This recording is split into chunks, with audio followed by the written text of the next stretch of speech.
magpapatuloy pa rin pong epekto ng tatlong iba't ibang weather systems po sa ating bansa.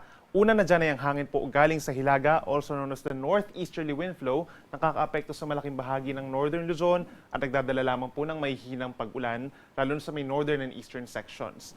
Sa bandang Mindanao, andyan naman ang Intertropical Convergence Zone or ITCZ. Ito yung linya kung saan nagtatagpo ang hangin from the northern and southern hemispheres at kitang-kita base sa ating latest satellite animation yung minsan malalakas na mga pag-ulan. For the rest of the country, andyan pa rin ang mainit na easterlies o yung hangin po galing sa silangan, particularly Pacific Ocean, at nagdadala lamang ng mga pulupulong ulan or pagkidlat, pagkulog. At base naman sa ating latest satellite animation, wala pa rin tayong namamataan na bagyo na mabubuo at papasok sa ating Philippine Area of Responsibility sa mga susunod na araw. Ngayong araw po, dahil sa northeast wind flow, asahan pa rin ang medyo makulimlim na panahon at mahihinang pag-ulan sa may Batanes, Babuyan Islands at sa may eastern sections po ng Cagayan and Isabela. And for the rest of northern Luzon, asahan naman yung bahagyang maulap at minsan maulap na kalangitan, lalo na sa mga bulubundukin na lugar dito sa may Cordillera region. And then naasahan lamang po yung mga pulupulong mahihinang pag-ulan, lalo na po sa dakong hapon. Dito naman sa bandang Central and Southern Luzon, kabilang ang Metro Manila, asahan pa rin yung bahagyang maulap at minsan maulap na kalangitan. May tsansa na ng pag-ulan as early as morning hanggang sa hapon dito po sa may southern portion of Bicol Region, kabilang ng Catanduanes, Albay, and Sorsogon. Habang ang natitirang bahagi pa ng Central and Southern Luzon, most of the time magiging maaraw naman po at may mga areas lamang na cloudy, kabilang na ang rest of Bicol Region plus Quezon Province and Aurora. Sasamahan din ng mga pulupulong mga paulan for the rest of Luzon. Temperatura natin sa Metro Manila magiging mainit pa rin po mula 25 hanggang 33 degrees Celsius, habang sa Baguio City naman presko pa rin mula 16 to 24 degrees Celsius.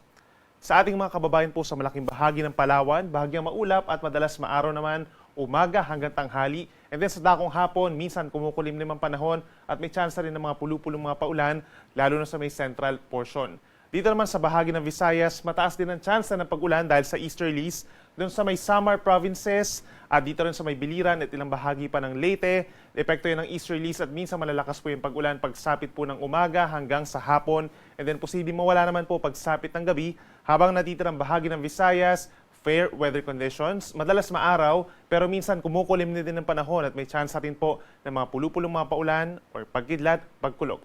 Temperatura natin sa Metro Cebu mula 26 hanggang 32 degrees Celsius at mas mainit pa dito sa may Puerto Princesa hanggang 33 degrees Celsius.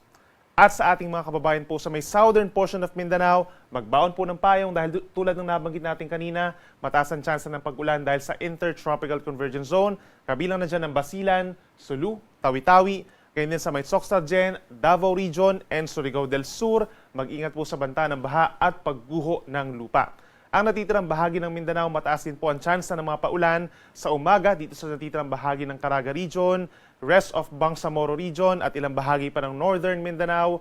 Yung mga paulan po natin ay hindi naman tuloy-tuloy at pagsapit ng hapon hanggang sa gabi, medyo mawawala yung mga paulan sa malaking bahagi ng Mindanao at magre-resume muli pagsapit po ng late evening hanggang bukas ng umaga. Temperatura natin sa may Zamboanga City pinakamainit hanggang 33 degrees, habang sa may Davao City hanggang 32 degrees Celsius. In terms of our heat index kahapon, araw ng Huwebes, sa Metro Manila umabot po sa 40 degrees ang naramdamang init dito sa may Science Garden, Quezon City, habang 37 degrees Celsius naman sa may Pasay City. Pinakamainit naman po kahapon sa may Hinatuan, Surigao del Sur, naramdaman ng hanggang 46 degrees Celsius pagsapit ng tanghali, at 43 degrees naman sa may Palawan, Catanduanes, and Agusan del Norte, na siyang sinundan ng 42 degrees na heat index kahapon sa may Dagupan, Pangasinan, Tarlac, Cavite City, Puerto Princesa, and Dumangas, Iloilo. Para naman sa ating heat index forecast for today, for Metro Manila, halos katulad lamang din po yung mararamdamang init as yesterday. Maglalaro between 38 to 40 degrees yung maximum na heat index. Pinakamainit naman sa malaking bahagi ng Luzon, kabilang ang Dagupan City hanggang 44 degrees Celsius po for today, habang possible naman yung up to 42 degrees na heat index sa tanghali sa may Occidental Mindoro, ganyan din sa malaking bahagi ng Palawan, Virac, Catanduanes at bahagi ng Iloilo. Kaya't patuloy na paalala sa ating mga kababayan, stay hydrated at kung lalabas po ng bahay, lalo na from 10 a.m. to 4 p.m., ay magdala po ng pananggalang sa init gaya po ng payong, shade, sombrero at magsuot lamang ng komportabling damit.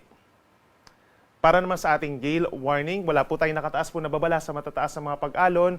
Medyo maalon for today dahil sa northeast wind flow sa may northern and eastern seaboards ng northern Luzon hanggang 3.4 meters.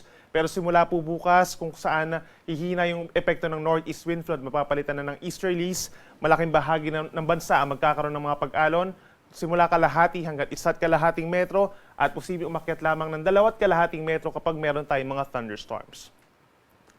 At para naman sa ating 4-day weather forecast, aasahan pa rin po na magiging maulan sa malaking bahagi po ng Mindanao sa susunod na 4 na araw. Yung nature po ng paulan natin kapag may intertropical convergence zone, on and off range. So may mga times na walang mga pag-ulan at kung may mga pag-ulan man, minsan lumalakas po ito kaya mag-ingat pa rin sa banta ng baha at pagguho ng lupa. Yung mga mamamasyal din po dito sa malaking bahagi ng Palawan, plus some areas sa may Visayas, pagsapit po ng weekend, fair weather conditions naman, pero pagsapit ng Lunes at Martes, ilang bahagi ng Southern Cebu, Bohol, Siquijor, Negros provinces, plus itong Southern Leyte, magkakaroon po ng madalas na mga pag-ulan, gayon din ang malaking bahagi ng Palawan dahil posibleng umaakit ng bahagya yung intertropical convergence zone natin. Lagi magantabay sa ating mga updates, lalo na sa mga heavy rainfall warnings and rainfall advisories. Samantala sa natitirang bahagi ng ating bansa, particularly sa may northern Luzon, mapapalitan nga ng medyo malamig na northeast wind flow ng easterlies. Pagsapit po bukas hanggang sa mga susunod na araw na yan, so malaking bahagi na ng northern Luzon, lalo na dito sa may Ilocos region, Cagayan, Isabela, mapapalitan ng mainit at malinsangan na panahon. Magpapatuloy pa rin ang mainit na panahon for the rest of Luzon plus some portions of Visayas. At meron lamang mga pulu-pulong mga paulan lalo na sa may eastern sections ng Luzon and Visayas. Bahagyang epekto na rin po nung tinatawag natin na orography or yung pag-akyat ng hangin dun sa mga bulubundukan natin ng mga lugar. Kaya dun lamang may mataas sa chance ng mga paulan. Other areas, mababa ang chance ng ulan sa may Luzon, Western Luzon, and western portion of Visayas. Sunrise po natin ay 5:50 ng umaga at ang sunset ay 6:09 ng gabi.